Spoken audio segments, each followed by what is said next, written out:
Last session में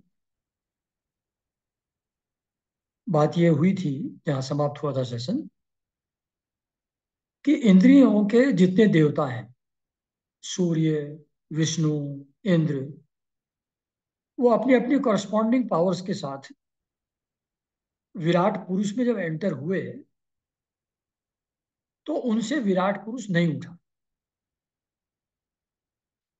मतलब इंद्रियों का कॉन्ग्रिगेशन और देवताओं की शक्ति, that was not enough to awaken that virat purush. तो उसके बाद लेकिन जैसे ही चित्त के अधिष्ठाता क्षेत्रज्ञ परमात्मा परमात्मा ने जैसे ही प्रवेश किया तो तुरंत वो जल से विराट पुरुष उठ करके खड़ा हो गया। मतलब any kind of power which anybody wields, any kind of skill और एनीबडी wields, वो भगवान की ही शक्ति है। जब तक वो नहीं है तब तक कोई भी चीज किसी भी तरीके से फंक्शनल नहीं होगी। हर बल का बल वही है, हर शक्ति के पीछे शक्ति वही है। तो जब उन्होंने प्रवेश किया तभी विराट पुरुष उठ करके खड़ा हुआ जल से। तो इसलिए कंक्लूड किया था मेरी सेंटेंस के साथ, इसलिए हम लोगों को उस परमात्मा के, उस क्षेत्रज्ञ के जो क्षेत्र में स्थापित है, वो हमारे अंदर है, ऐसा चिंतन करना चाहिए। We should maintain constant awareness of Paramatma which resides within us and makes this human body, mind, etc. functional।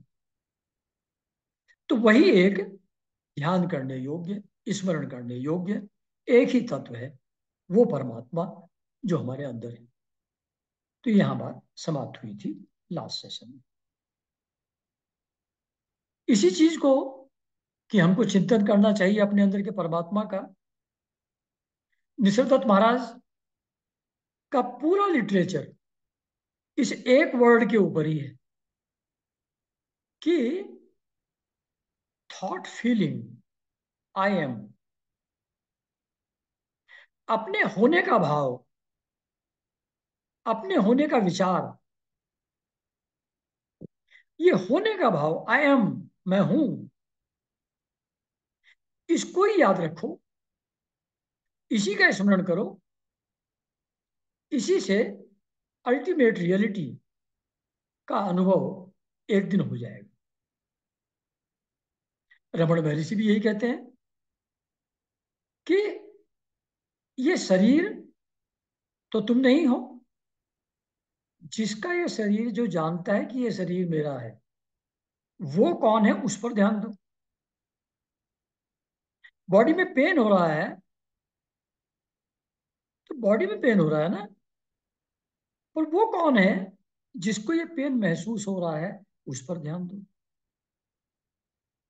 कोई फीलिंग या इमोशन उठता है, कोई रिएक्शन उठता है किसी एक्सटर्नल सिचुएशन के कारण से, कोई चिंता का भाव, कोई प्रेम का भाव, कोई क्रोध का भाव, जो भी उठता है अपने अंदर, ये किसको महसूस हो रहा है? Who is perceiving this? किसको पता है कि मेरे अंदर क्रोध उठा? किसको पता है कि मेरे अंदर एंजाइटी पैदा हुई?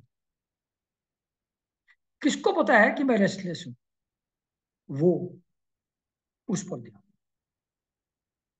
तो यही जो भागवत का एक सेंटेंस है कि क्षेत्रज्ञ को इस शरीर में स्थित जानकर, क्षेत्रज्ञ मीन्स परमात्मा, क्षेत्र मीन्स बॉडी, तो बॉडी के का जो ओनर है, बॉडी को जो यूज करता है परमात्मा, वो क्षेत्रज्ञ है। तो क्षेत्रज्ञ वर्ड से घबराए नहीं, क्षेत्रज्ञ मीन्स परमात्मा, वन हु परवेड्स दैट क्षेत्र, यानी कि बॉडी। अच्छा, तो इस एक लाइन को, जो भागवत की है, निसर्गदत्त महाराज का, रमण महर्षि का, जितने ज्ञानी हैं उनका सबका सोर्स इस एक लाइन में है कि अपने अंदर स्थित परमात्मा का चिंतन करना चाहिए, है ना। तो कभी कभी शास्त्रों में और गुरु लोगों के वचनों में कभी कभी कॉन्ट्राडिक्शंस लगते हैं। कहीं कहते हैं कि तुम हो ही नहीं, और कहीं कहते हैं कि अपने होने पर विचार करो, उसका चिंतन करो। तो अलग अलग तरीके से कॉन्ट्राडिक्टरी लगते हैं। इसमें हिंदी का शब्द बहुत अच्छा है, विरोधाभास। मतलब विरोध नहीं है चीजों में, विरोध का आभास है। कॉन्ट्राडिक्शन से समझ में नहीं आता, विरोधाभास से समझ में आता है। तो है तो सब एक ही, है तो एक ही परमात्मा, लेकिन अलग अलग सिचुएशन में विरोध का आभास हमको होता है, जबकि विरोध है नहीं, विरोधाभास। तो उसका कारण सिंपल है। पहले भी मैंने थोड़ा सा हिंट दिया था इस चीज पर, बड़ा सिंपल है। दो मेन मार्ग हैं साधना के, निवृत्ति मार्ग और प्रवृत्ति मार्ग। प्रवृत्ति का मतलब where you need to do anything for achieving something, for attaining something.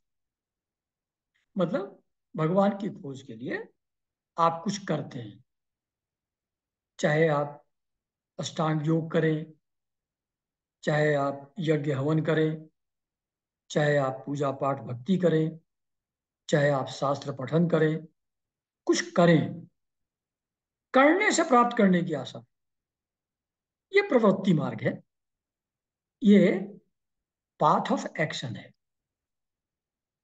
दूसरा होता है निवृत्ति मार्ग, जहां सिर्फ जान लेना कि कोई बंधन नहीं है, कोई देह नहीं है, ये सब सिर्फ आभास हो रहा है। तो जहां कामनाएं और कर्म वासना, न तो डिजायर कोई रह गई है, न कोई कर्म करने की इच्छा रह गई, कर्म संन्यास। तो कामनाओं से छुटकारा और कर्म से संन्यास। जैसे परमहंस लोग होते हैं, they do not do anything, just पड़े हैं अजगर की तरह। तो ये दूसरा रास्ता है, ये ज्ञानियों का रास्ता है, निवृत्ति मार्ग, where nothing requires to be done. जैसे कृष्णमूर्ति कहते हैं, किसी गुरु, किसी साधना, किसी चीज की आवश्यकता नहीं है। आप जान ले आप फ्री है तो आप फ्री है, बस बधे काम। तो जिन लोगों के अंदर, हम सभी लोगों के अंदर वही स्थिति है, हम लोगों के अंदर देहात्म बोध है। हमको ये शरीर पक्का लगता है कि ये मैं हूं, और शरीर से कनेक्टेड जो चीजें हैं वो बिल्कुल पक्का लगता है कि ये मेरी है। चाहे बेटी हो, चाहे पति हो, चाहे माँ हो, चाहे भाई हो, सामान हो, घर हो, दुकान हो, ये सब चीजें बिल्कुल मेरी हैं। दिस एब्सोल्युटली फर्म कन्विक्शन, उसमें डाउट नहीं है। तो ये शरीर मैं हूं और इससे कनेक्टेड चीजें मेरी हैं, ये बोध जब तक गहन है, जब तक ये सॉलिड अंडरस्टैंडिंग है, तब तक प्रवृत्ति मार्ग पर ही आदमी को चलना पड़ेगा।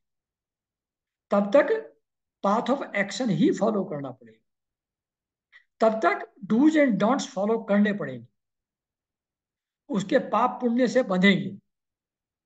इसलिए राइट कोर्स पे रहना जरूरी है, otherwise negative actions will bring suffering, if not in this life, in life is to come. प्रवृत्ति मार्ग है, where responsibility is on you to tread a proper path, a follow a clean way. निवृत्ति मार्ग में कोई dos and don'ts apply नहीं होते, कोई साधना कुछ अप्लाई नहीं होती। इसलिए जब प्रवृत्ति मार्ग के लिए इंस्ट्रक्शन गुरु देंगे या शास्त्र देंगे, वो अलग होगी। और जब ज्ञान मार्ग के लिए, निवृत्ति मार्ग के लिए जब इंस्ट्रक्शन देंगे, वो उसके अपोजिट होंगे। तो गुरु लोग शिष्य की स्थिति को देखते हुए, सीकर की स्टेज को देखते हुए इंस्ट्रक्शन देते हैं। क्योंकि हम लोगों की स्टेजेज अलग अलग हैं, इसलिए वो इंस्ट्रक्शन अलग अलग होती हैं, और इसलिए वो एक दूसरे के अपोजिट या कॉन्ट्राडिक्टरी मालूम पड़ती है। इसलिए एक जगह भागवत में लिखा है कि जो इंस्ट्रक्शन किसी दूसरे को दी जा रही है गुरु के द्वारा, उसको सुन करके तुम इंप्लीमेंट मत कर लेना, वो तुम्हारे लिए नहीं है। तुमको वो करना है जो तुमको गुरु ने कहा है। Don't try to follow what is told to others. क्योंकि उसको जो कहा है उसकी आवश्यकता के हिसाब से कहा है, आपको जो कहा है वो आपकी आवश्यकता के हिसाब से कहा है। तो दूसरे के धर्म को फॉलो मत करो, स्वधर्म का पालन करो। तो क्या ये रीजन है जिसके कारण से अपोजिट मालूम पड़ता है, चीजें न होते हुए भी विरोधाभास लगता है स्टेटमेंट्स में और शास्त्रों में। चतुश्लोकी भागवत में भी देखिए, थर्ड श्लोक था 4 श्लोकों में से, कि परमात्मा शरीर के अंदर प्रवेश किए हुए हैं या नहीं किए हुए हैं, इसको क्लैरिफाई करते हुए थर्ड श्लोक में लिखा है कि अगर शरीर की दृष्टि से देखें तो मैं उसमें आत्मा के रूप में प्रवेश किए हुए मालूम पड़ता हूं, क्योंकि मेरी प्रेजेंस के बिना तो जीवन रहेगा ही नहीं। और अगर आत्मदृष्टि से देखें तो मेरे अतिरिक्त जब कुछ और है ही नहीं, मैं ऑल परवेडिंग सब जगह हूं, तो किस में घुसूंगा और किस में से निकलूंगा? मैं तो सब जगह हूं। जहां वो शरीर है वो तो मेरे अंदर ही शरीर है ना, शरीर के अंदर मैं नहीं हूं। मैं तो शरीर अंदर अंदर बाहर सब जगह ओत प्रोत हर जगह हूं। इसलिए मेरे प्रवेश करने का सवाल ही पैदा नहीं होता। तो कहते हैं कि शरीर की दृष्टि से देखो तो मैं उसमें आत्मा के रूप में प्रवेश किया हुआ मालूम पड़ता हूं, और आत्म दृष्टि से देखें तो मेरे अतिरिक्त कोई भी और वस्तु न होने के कारण मैं उनमें प्रविष्ट नहीं भी हूं। तो मतलब देहात्म बोध वाले के लिए परमात्मा शरीर में प्रवेश किए हुए हैं, वहां आत्मा अंदर है जो इंडिपेंडेंट है, जो जीव के साथ ही रहती है। जीव की जो एग्जिस्टेंस है वो उसी से है, और ये जीव ट्रांसफर होता रहता है एक बॉडी से दूसरी, दूसरी बॉडी से तीसरी में, अलग अलग योनियों में ऊपर नीचे जाता रहता है। तो वो आत्मा वहीं ऊपर नीचे उसके साथ ही रहती है, उसी का पार्ट है। तो देहात्म बुद्धि वालों के लिए ये बात है। और जब आत्मदृष्टि से ज्ञानी देखते हैं तो वो तो सब जगह है, मेरे अंदर अलग से आत्मा है ऐसा है ही नहीं। मेरा होना सिर्फ आभास है, मैं तो हूं ही नहीं। सिर्फ परमात्मा एक ही है, वो सभी जगह है। तो आत्मा के प्रवेश का सवाल ही नहीं होता मेरे शरीर में। ये शरीर ही भ्रम है, वो उनके लिए है। तो दोनों अलग अलग तरीके से बात कही है, लेकिन है एक ही। ऐसी जैसे एक कोई, मान लो छोटी सी पहाड़ी है, एक रास्ता उसके लेफ्ट से जा रहा है, एक रास्ता उसके राइट से जा रहा है। जो लेफ्ट वाले से रास्ता, लेफ्ट रास्ते से जो जा रहा है उसको वो पहाड़ी राइट में दिखाई पड़ती है। जो राइट वाले रास्ते से जा रहा है उसको पहाड़ी लेफ्ट में दिखाई पड़ती है। तो एक कहता है कि पहाड़ी राइट में है, उसी पहाड़ी को, और दूसरा कहता है ये पहाड़ी लेफ्ट में है। अब झगड़ सकते हैं इस बात पे। एक कहता राइट में है, मैं गया था, दूसरा कहता नहीं लेफ्ट में मैं गया था। तो दोनों ठीक कह रहे हैं, एक के लिए राइट में थी, एक के लिए लेफ्ट में थी। इसमें कोई झगड़े की बात नहीं है, लेकिन ऐसा मालूम पड़ता है। अब यहाँ रात हो रही है, अमेरिका में दिन हो रहा है। तो दिन हो रहा है कि रात हो रही है? वहां दिन हो रहा है, यहाँ रात हो रही है। कोई कॉन्ट्राडिक्शन नहीं है, जबकि समय एक ही है? तो ये कारण है डिफरेंस का। इसलिए कभी भी कंफ्यूज होने की जरूरत नहीं है कि यहाँ ऐसा क्यों लिखा है, वहां क्यों लिखा है। ये नॉर्मल है। दिस इज किस एंगल से, किस स्थान से हम देखते हैं, कहाँ से हम समझते हैं, देहात बुद्धि समझते हैं कि ज्ञान से समझते हैं, उसके ऊपर डिपेंड करता है चीजों का सही होना ही नहीं। ऐसी जैसे एक जगह लिखा है कि दो पक्षी, जीव और ईश्वर, एक ही शरीर में रहते हैं। जो जीव है वो उस पेड़ के खट्टे मीठे कड़वे जैसे भी फल हैं उनको खाता है, उसके साथ सुख दुख भोगता है। और उसी पे साक्षी रूप जो ऑल प्रिवेडिंग परमात्मा है, वो बिल्कुल असंग, अनकंसर्न, जस्ट है। उसको कोई फर्क नहीं पड़ता वो पेड़ सूख रहा है कि हरा हो रहा है, फल लग रहे हैं कि नहीं लग रहे हैं। वो, उसको, ईश्वर को कोई फर्क नहीं पड़ता उससे। लेकिन जीव जो उसके फल में इंटरेस्टेड है, उसको उस पेड़ पौधे की मौसम से, उसके स्वास्थ्य से, उसके फलों से, होने न होने से उसको फर्क पड़ता रहता है। तो जीव को फर्क पड़ता है।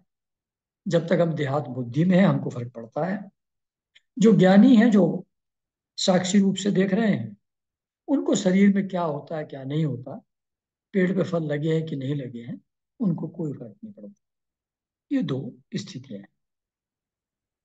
तो ये तो मैंने ऐसी बैकग्राउंड दिया। अब शुरू होता है चैप्टर। ये चैप्टर है, ये प्रकृति और पुरुष के विवेक से मोक्ष प्राप्ति का वर्णन। मतलब, if we know the real nature of prakriti और रियल नेचर ऑफ पुरुष, इन दोनों को हम समझ लें तो इसी से मोक्ष मिल सकता। वही जो निषादत्त महाराज और रमन महर्षि जैसे लोग कहते हैं कि परसीवर कौन है उस पर ध्यान दो। परसीव्ड, परसीव्ड से मतलब नहीं है, फीलिंग इमोशन से मतलब नहीं है। फीलिंग से किसको महसूस हो रहा है वो है। मतलब, जो महसूस किया जा सकता है, देखा जा सकता है, सोचा जा सकता है, वो प्रकृति है। जो इसको देखता है, सुनता है, भोगता है, वो साक्षी है, वो ईश्वर है। तो anything which we can perceive, वो प्रकृति है। And the one who perceives them, वो ईश्वर है। ये दोनों चीजें अलग अलग समझ में आ जाए, ईश्वर और प्रकृति का क्लैरिटी हमारे अंदर आ जाए, तो हम प्रकृति के गुणों से ना बंधे, उससे फ्री हो जाए। ये हेडिंग है चैप्टर का 327। अब इसको एक्सप्लेन करते हुए भगवान कपिल अपनी माता जी देवहूति जी को बता रहे हैं। कई दिन बाद सुना होगा नाम देवहूति और माँ कपिल जी का, फिर से वापस आ गए हैं। कहते हैं माता जी, वो समझाने का प्रयास कर रहे हैं कि ये प्रकृति और पुरुष कैसे अलग अलग हैं। इस चीज को समझा रहे हैं माता जी को। तो कहते हैं माता जी कि जैसे सूर्य का प्रतिबिंब लेक में पड़ रहा है, सूरज दिख रहा है लेक के अंदर, प्रतिबिंब है वहां, लेकिन उस जल की शीतलता या उष्णता का सूर्य से कोई संबंध नहीं। उस पानी में अगर तरंगे हैं, चंचलता है, तो प्रतिबिंब हिलता मालूम पड़ेगा, पर उसको सूर्य पर, उसके ऊपर कोई प्रभाव नहीं है उसका। तो जल की शीतलता या चंचलता जो है, उनका उस आकाश स्थित परमात्मा से कोई संबंध, आई सॉरी, सूर्य से कोई संबंध नहीं। उसको कोई फर्क नहीं पड़ता। तो जो भी उष्णता या शीतलता महसूस होती है वो जल में है। जो चंचलता है, लहरें हैं, वो जल में है। वो शीतलता या उष्णता या चंचलता वो सूर्य में नहीं है। तो कहते हैं इसी तरीके से जो प्रकृति से बना हुआ शरीर है, उसमें जो भी सुख दुख महसूस होते हैं, वो सुख दुख उस जल की भांति शरीर में है, सूर्य में नहीं है, यानी कि परमात्मा में नहीं है। तो जो हमारे अंदर परमात्मा है वो उससे अछूता है, उसको उससे कोई फर्क नहीं पड़ता। क्योंकि जो परमात्मा है वो स्वभाव से ही विकार रहित है। निर्विकार, विकार रहित का मतलब होता है म्यूटेशन नहीं होता उसका, वो चेंज नहीं होता, उसका आकार चेंज नहीं होता, निर्विकार।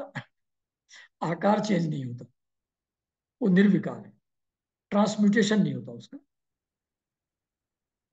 अकर्ता है वो, क्योंकि जो भी एक्शन होते हैं शरीर के द्वारा वो तो प्रकृति के गुणों के द्वारा होते हैं, परमात्मा से नहीं होते।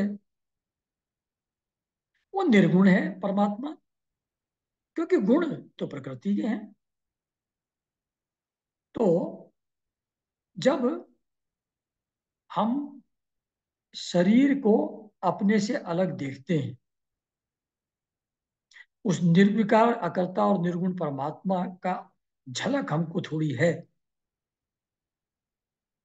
तो ये निवृत्ति मार्ग है। और इसमें आसक्ति नहीं होती। जानने वाला दूसरा है।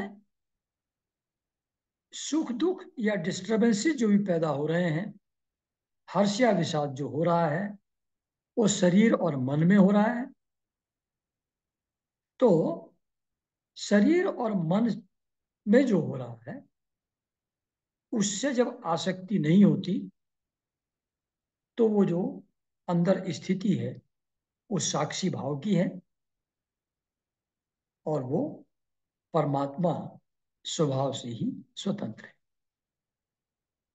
लेकिन जब वही प्राकृत गुणों से अपना संबंध स्थापित कर लेता है, वही परमात्मा जब प्राकृत गुणों से अपना संबंध स्थापित कर लेता है, जैसे पहले एक लेक्चर में कहा था कि लीला पूर्वक, लीला विलास पूर्वक आई हुई माया को पुरुष ने स्वेच्छा से स्वीकार कर लिया। मतलब पिक्चर चल रही थी टीवी में या सिनेमा हॉल में, और आप उसको ध्यान से देखने लगे। जब तक उसको ध्यान से नहीं देख रहे थे, इनडिफरेंटली घूम रहे थे, कुछ नहीं हो रहा था।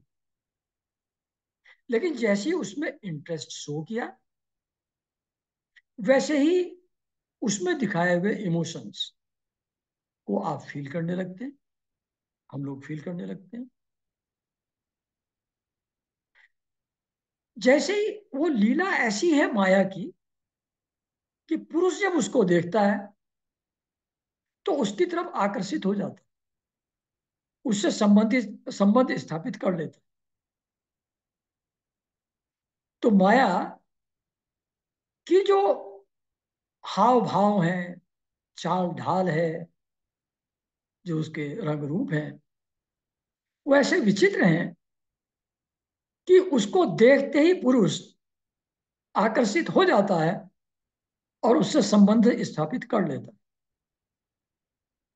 और जैसे ही संबंध स्थापित किया, उसके अंदर आसक्ति हुई, तब वो जो भी एक्शन उस बॉडी माइंड मैकेनिज्म के द्वारा हो रहे हैं, उसको लगता है as if I am doing them.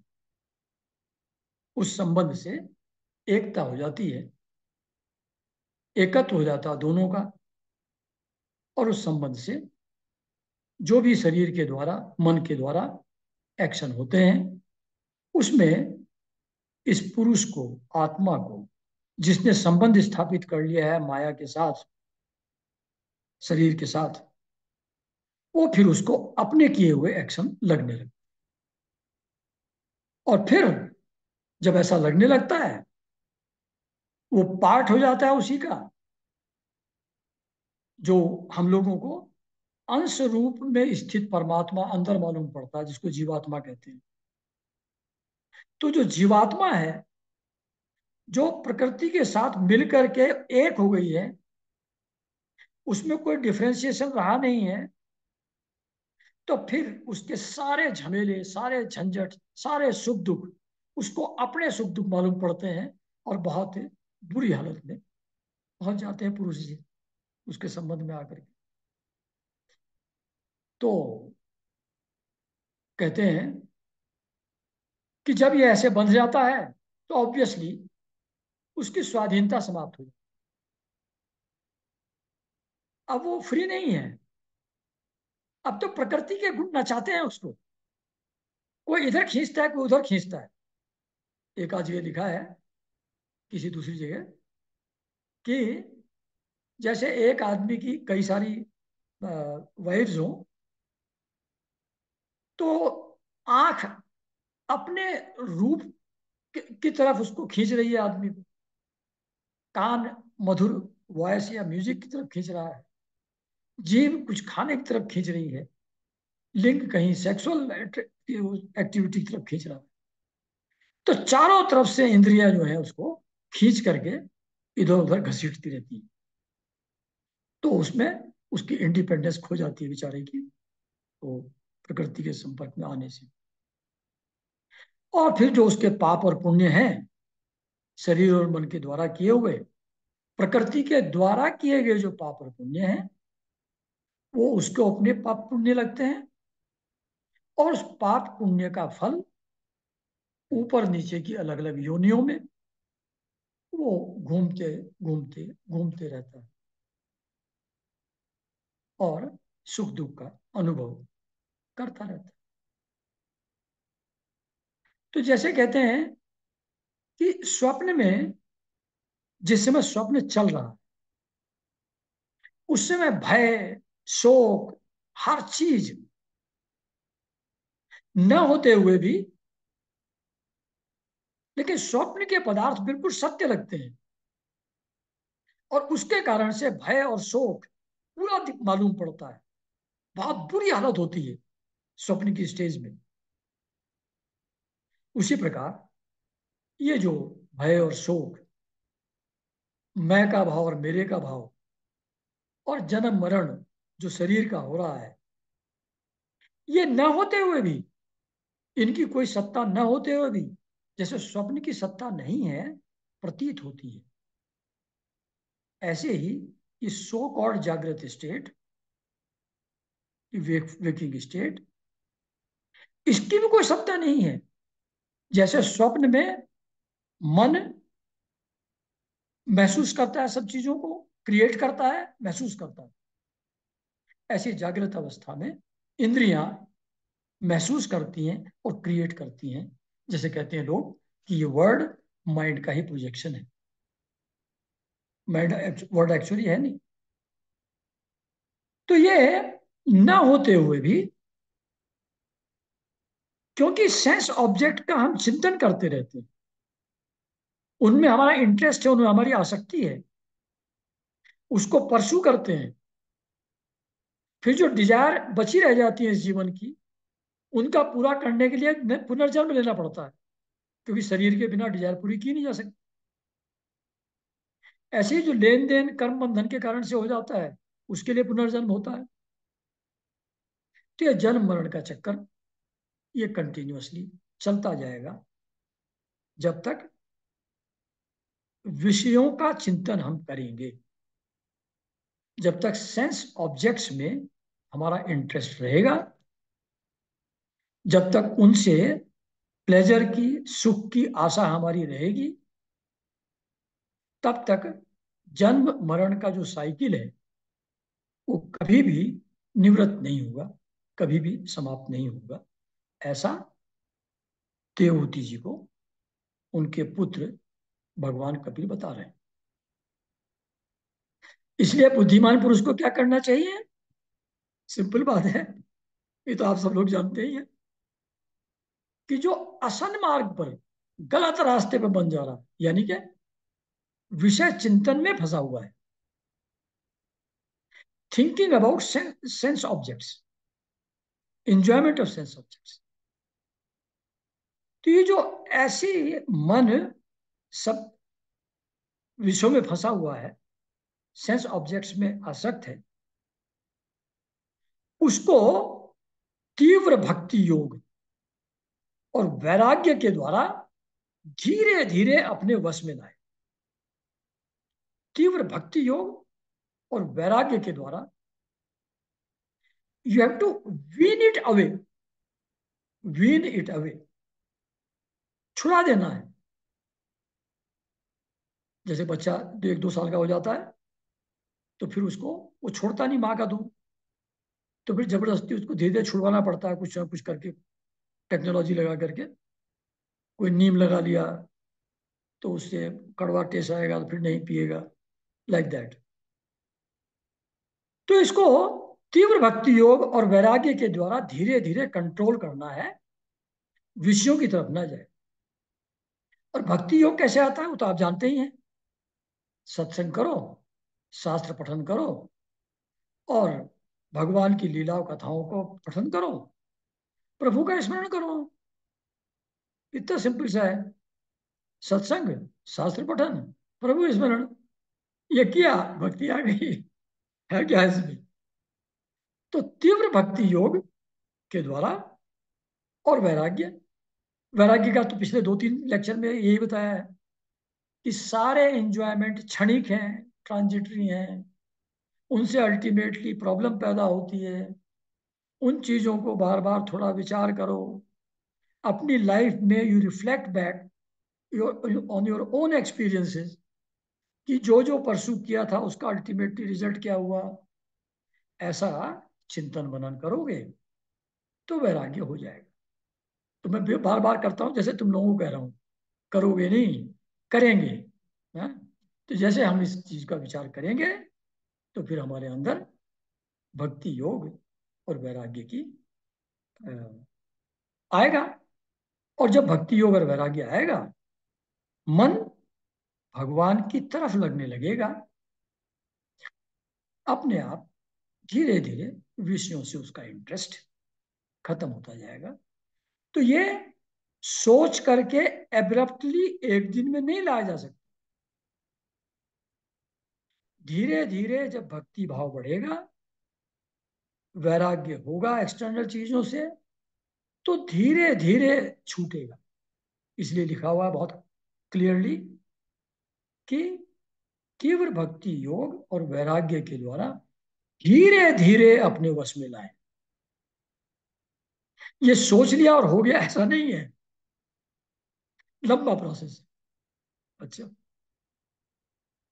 अब कह रहे हैं, बड़ा बहुत खतरनाक सा बहुत लंबा सा सेंटेंस लिखा हुआ है, पर सिंपली है, मतलब अदरवाइज कहते हैं जो मुनि है, जो ज्ञानी साधक है, वो भगवान को, परमात्मा को बिल्कुल क्लियरली वैसे ही देखता है जैसे कोई आदमी अपने नेत्रों से सूर्य को देखता है। It is as direct as that. जैसे हमको सूरज आंख से डायरेक्टली दिखाई पड़ता है, ऐसी परमात्मा के उस ज्ञानी पुरुष को एकदम साक्षात दर्शन होते हैं। लेकिन वो उस स्थिति में पहुंचता कैसे है जहां उसको ये ज्ञानी सब दर्शन होते हैं भगवान के डायरेक्ट सूर्य की तरह? तो वहां फिर लंबा लिखा हुआ है, यमादि योग साधनों के द्वारा श्रद्धा पूर्वक अभ्यास, यम नियम योगासन प्राणायाम एक्सेट्रा, श्रद्धा पूर्वक लंबे टाइम तक अभ्यास करते जाओ, करते जाओ, चित्त को बारंबार एकाग्र करते हुए, माइंड को बार बार फोकस करो उस मैं हूं परमात्मा जो एलिमेंट अंदर है उसके ऊपर। मुझ में सच्चा भाव रखने से, God is the only reality, इस भाव को पक्का महसूस करने से। जैसे रोज गोदावलेकर महाराज कहते हैं कि Ram is the only doer, उसी का स्मरण हमेशा रखो। तो मुझ में सच्चा भाव रखने से, मेरी कथा श्रवण करने से, जन्म जन्मांतर सुनते जाओ। ऐसा नहीं कि एक बार सुन लिया बात खत्म होगी, सिर्फ इस जन्म में सुन लिया बात खत्म होगी, ऐसा नहीं है।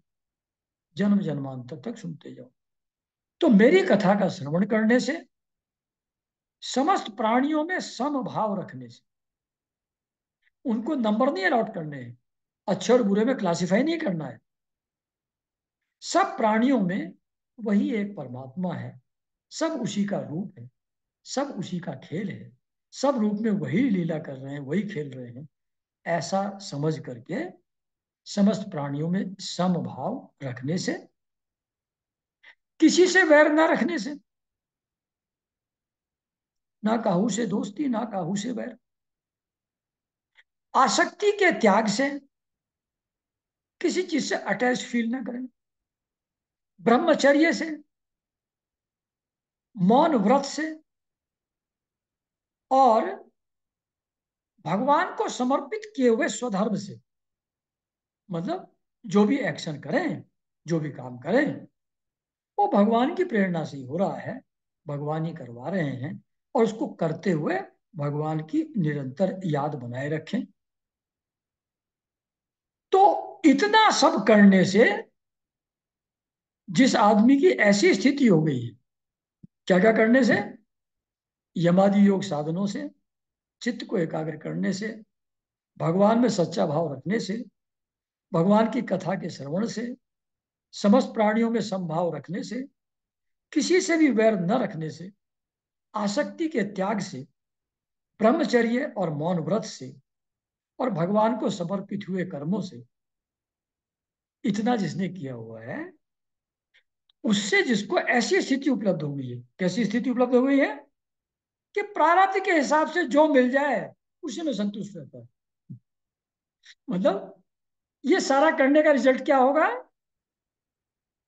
ये सारी कसरत करने का रिजल्ट क्या होगा फाइनली,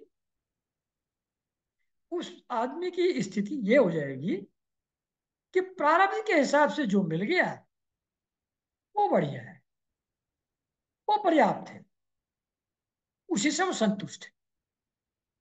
तो जिसकी ऐसी स्थिति हो गई है कि प्रारब्ध के हिसाब से जो मिल जाए उसी में संतुष्ट है, लिमिटेड भोजन करता है, परिमित भोजन करता है, एकांत में रहता है, इससे गप मारा है उससे गप मारा है ऐसे भटकने का उसका मन नहीं करता, एकांत में बैठा है अकेला, मस्ती में है, एकांत में रहता है, शांत स्वभाव है, सबका मित्र है, दयालु है, धैर्यवान है, कोई कुछ भी कहे कुछ भी करे उसको कोई फर्क नहीं पड़ता, बना रहता है उसका। और प्रकृति और पुरुष के स्वरूप से उसका स्त्री पुरुष आदि में और मैं और मेरे का भाव, शरीर में और नजदीकी लोगों में, वो जिसका नहीं है, और जो स्वप्न जागृत सुसुप्ति अवस्था से भी अलग हो गया है, मतलब उसको भी एज इंडिपेंडेंट ऑब्जर्वर देखता है। स्वप्न में उसको दिखता है कि स्वप्न चल रहा, पता रहता है उसको स्वप्न चल रहा। जगते हुए उसको पता है कि यह मन बुद्धि का खेल चल रहा है, I have nothing to do with it. मतलब इन चीजों से भी अलग हो गया है, जागृत और स्वप्न स्थिति से भी अलग, एज इंडिपेंडेंट ऑब्जर्वर देख पाता है। और वो परमात्मा की अवस्था के अलावा कोई वस्तु नहीं देखता। मतलब हर चीज में उसको परमात्मा ही दिखता है, हर जगह वही है, ऐसा ही दिखता है। जैसे एक बार, एक पहले भी कहानी सुनाई थी कि सीताराम दास बाबा के पास कोई पुराना शिष्य आया। एक आध घंटा बात करने के बाद उसने कुछ पूछा, तो सीताराम दास बाबा के आंसर से पता लगा कि वो तो पहचान ही नहीं रहे उसको। बड़ा दुखी हुआ, अपना दुख व्यक्त किया। तो बाबा ने कहा, बेटा माफ करना, मुझको तो सब एक ज्योति ही दिखती है, अलग अलग नहीं दिखते। तो जिसकी ऐसी स्थिति हो गई है, जो परमात्मा के सिवाय कोई दूसरी वस्तु नहीं देखता, सब में परमात्मा के ही दर्शन होते हैं। ऐसा जो आत्मदर्शी मुनि है, उसको नेत्रों से सूर्य की तरह जैसे दिखता है हमको, वैसे उसको भगवान के दर्शन होते हैं। तो मतलब पहली चीजें थी क्या क्या करने से, वो तो दो बार रिपीट कर दिया मैंने। फिर वो किसी स्थिति में आता है कि प्रारब्ध के अनुसार जो मिल जाए उसी में संतुष्ट है, लिमिटेड भोजन करता है, मतलब टेस्ट के लिए नहीं करता, जीने के लिए खाता है, सदा एकांत में रहता है, शांत स्वभाव है, और तत्व ज्ञान हो जाने के कारण से अपने शरीर में और स्त्री पुत्र आदि में कोई आसक्ति नहीं है, और सब जगह परमात्मा ही जिसको दिखते हैं। जिसकी ऐसी स्थिति हो गई है, वो मुनि जैसे हमको आंख से सूर्य दिखता है, वैसे ही उसको परमात्मा का शुद्ध अंतःकरण में दर्शन होता है, और वो ब्रह्म पद को प्राप्त हो जाता है। और फिर देह आदि संपूर्ण उपाधियों से पृथक, अहंकार आदि मिथ्या वस्तुओं में सत्य रूप से भासने वाला, जगत कारण भूता प्रकृति का अधिष्ठान, महदादि कार्य वर्ग का प्रकाशक, और कार्य कारण रूप में संपर्क व्याप्त है। फिर कहते हैं कि वो परमात्मा जिसका उसको साक्षात्कार होता है, जो डायरेक्टली उसको दिखाई पड़ता है, वो परमात्मा कौन है, वो परमात्मा क्या है। कहते हैं कि जो मैं भाव को भी जो देखने वाला है, अहंकार से मैं भाव से भी जो अलग है, और जो ये ट्रांजिटरी ऑब्जेक्ट्स जो हैं, मिथ्या वस्तुएं जो बाहर हैं, क्षण भंगुर संसार जो बाहर है, उनमें सत्य का आभास होता है, जिसके कारण से मिथ्या चीजों में भी सत्यता का आभास होता है, वो परमात्मा। और जो प्रकृति का भी अधिष्ठान है, प्रकृति भी जिससे निकली है, जो इंद्रियों को एक्टिव करता है, महदादी कार्य वर्ग का प्रकाशक है। यानी कि मन बुद्धि चित्त अहंकार इंद्रियां एटसेट्रा जितने भी हैं, उन वो सारे एक्टिव जिसके कारण से होते हैं वो, और जो संपूर्ण पदार्थों में व्याप्त है अंदर बाहर, वो, उस परमात्मा के ऐसे मुनि को डायरेक्ट दर्शन होते हैं, जैसा आंख से सूर्य दिखाई पड़ता है उस तरीके से। तो उतना सब प्रोसेसेस करोगे, वैसी स्थिति जब आ जाएगी, तब सबके अंदर जो व्याप्त है, सबको जो एक्टिवेट करता है, उस परमात्मा के, निर्गुण निराकार परमात्मा के फिर दर्शन उस मुनि को हो जाते हैं। अब इसको और आगे थोड़ा बढ़ा के समझा रहे हैं कि कैसे कैसे जानोगे। वो जो तत्व सब में समाया हुआ है, जो सबको एक्टिवेट करता है, जो सबका अधिष्ठान है, वो तत्व को पहचानोगे कैसे, हाउ टू नो। तो सिमिली दिया है, एग्जाम्पल दिया है कि जिस प्रकार जल में पड़ी हुई सूर्य का प्रतिबिंब दीवार पर पड़े हुए अपने आभास के संबंध से देखा जाता है। मतलब एक कोई तालाब है या स्विमिंग पूल है, उसमें सूरज की लाइट रिफ्लेक्ट होती है। आसपास में जो दीवार है, दीवार के ऊपर कुछ लाइट दिखाई पड़ती है, रिफ्लेक्टेड लाइट, कुछ तरंगे मालूम पड़ती हैं दीवार के ऊपर। दीवार के ऊपर अगर तरंगे देखते हैं हम, तो हमको समझ में आ जाता है कि ये पानी से आ रही हैं, ये तरंगे पानी से रिफ्लेक्ट होकर के आवाज आभास हो रहा है, दीवार के ऊपर प्रकाश दिख रहा है। तो जल के प्रतिबिंब का दीवार पर पड़े हुए रिफ्लेक्शन से आभास होता है, अनुमान होता है कि पानी होना चाहिए, उसी का रिफ्लेक्शन होगा, नहीं तो दीवार पे यहां लाइट ये कहां से आ रही। ऐसे ही जल में जो प्रतिबिंब दिख रहा है, उस प्रतिबिंब से पता लगता है कि ऊपर सूर्य होना चाहिए, नहीं तो जल में प्रतिबिंब कहां से आ रहा है। तो ऊपर होगा तभी तो जल में प्रतिबिंब दिख रहा है। तो उस प्रतिबिंब से सूर्य के होने का पता लगता है। तो दीवार के रिफ्लेक्शन का जल से पता लगता है, जल के प्रतिबिंब का से जल के प्रतिबिंब से उस सूर्य का पता लगता है। कहता है इसी तरीके से जैसे ये दिखते हैं, ऐसे ही ये जो तीन अहंकार से, एक अहंकार से देह बनी हुई है पंच महाभूत से, तामस से। एक अहंकार से इंद्रियां बनी हुई है, रजस से। और एक से मन बना हुआ है, वैकारिक अहंकार या सात्विक अहंकार से। तो ये जो देह, इंद्रिय और मन में स्थित प्रतिबिंबों से लक्षित होता है। मतलब ये शरीर फंक्शनल है, तो कुछ तो है जो इस फंक्शनल कर रहा है। ये इंद्रियां परसीव कर पाती हैं, तो कुछ होना चाहिए विच मेक्स देम परसीव और which makes them active, act in a particular manner. और ये शरीर है तो किसी चीज से तो बना है। और ये मन में जो विचार उठते हैं, फीलिंग, इमोशन उठते हैं, ये किसके कारण से उठते हैं, इसका सोर्स क्या है।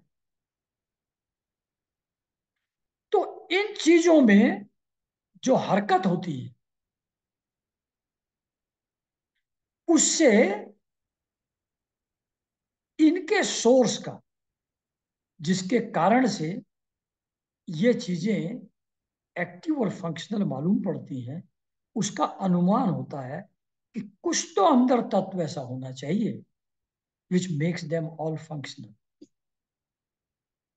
तो देह, इंद्रिय और मन में जो प्रतिबिंब है आत्मा का, वो आत्मा का अंदाजा लगता है, अनुमान लगता है, by looking at the functionalities of देह, इंद्रिया और मन।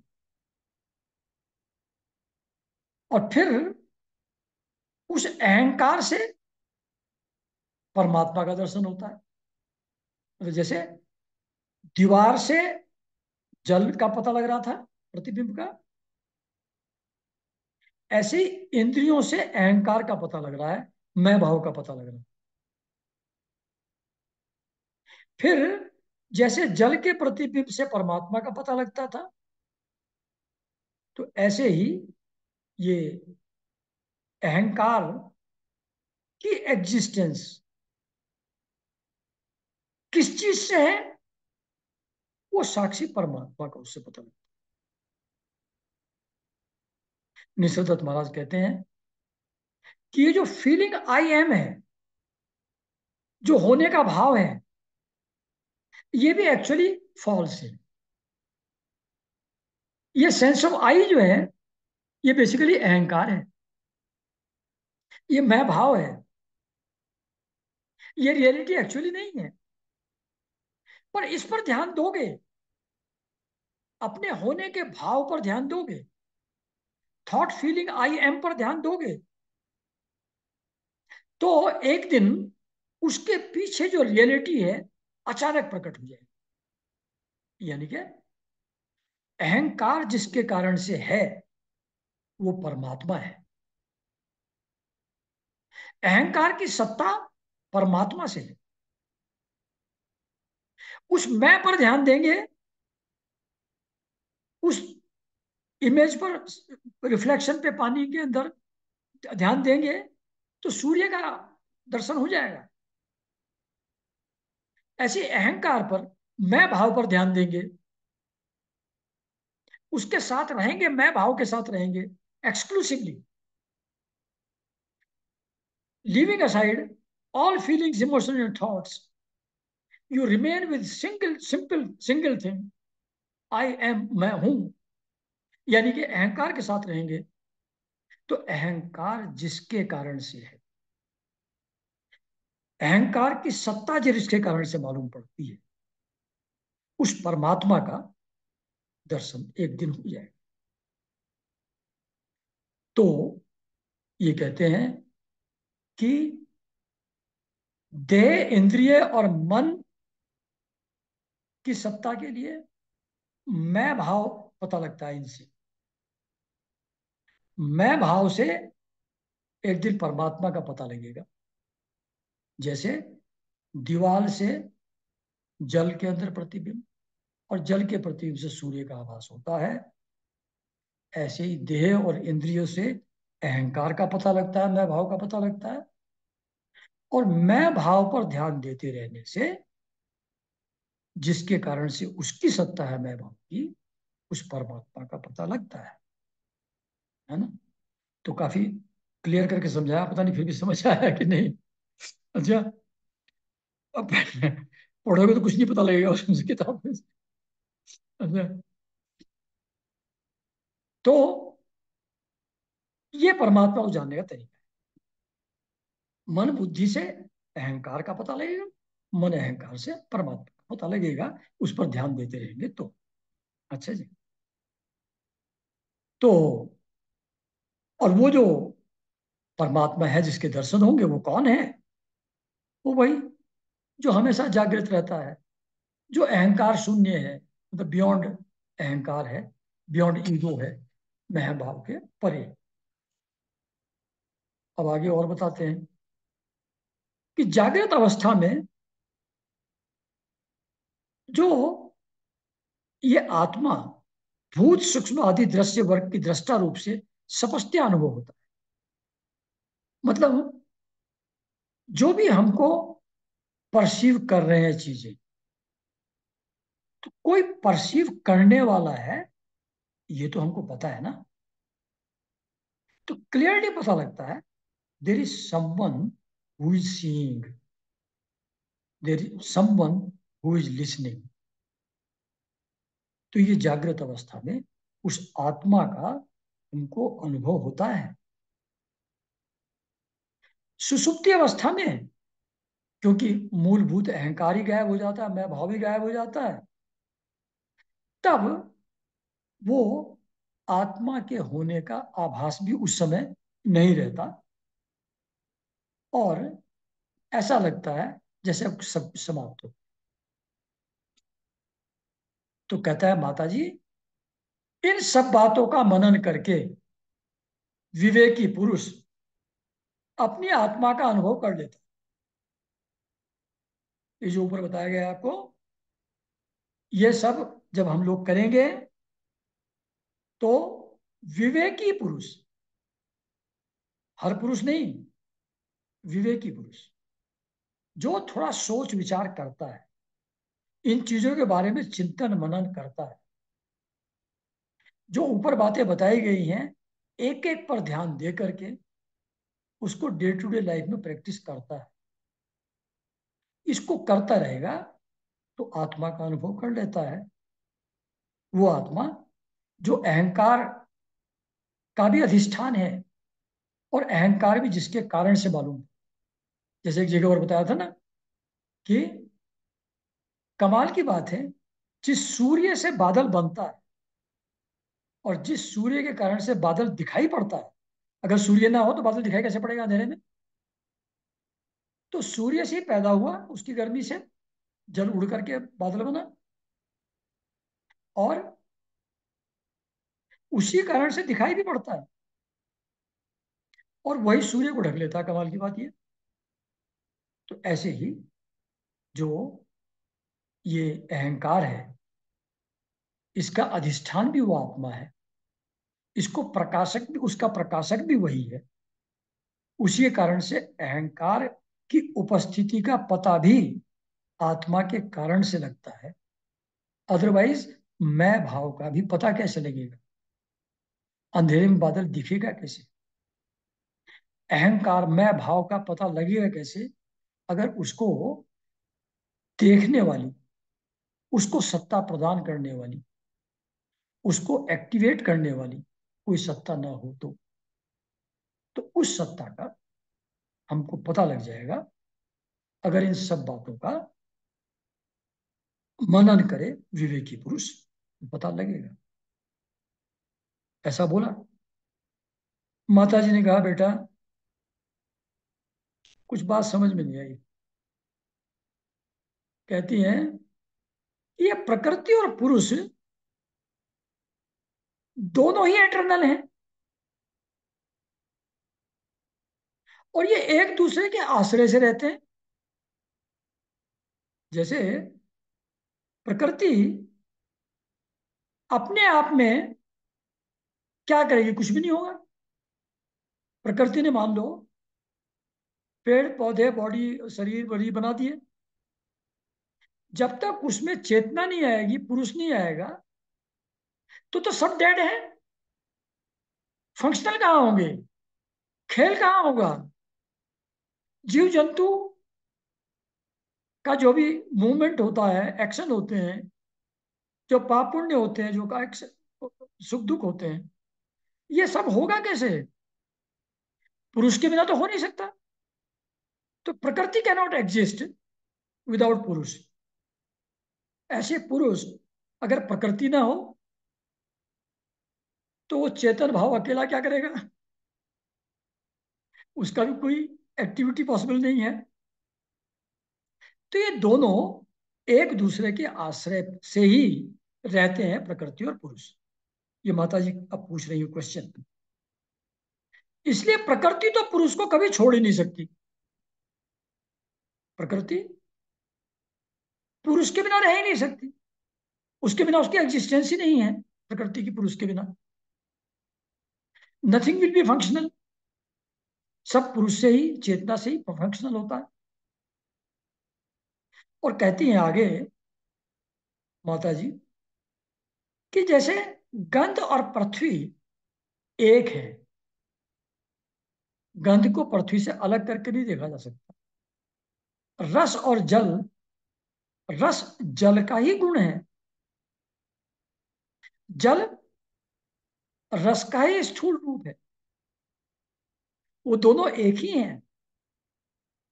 रस को अलग और जल को अलग नहीं देखा जा सकता। सूर्य को और प्रकाश को अलग अलग नहीं देखा जा सकता।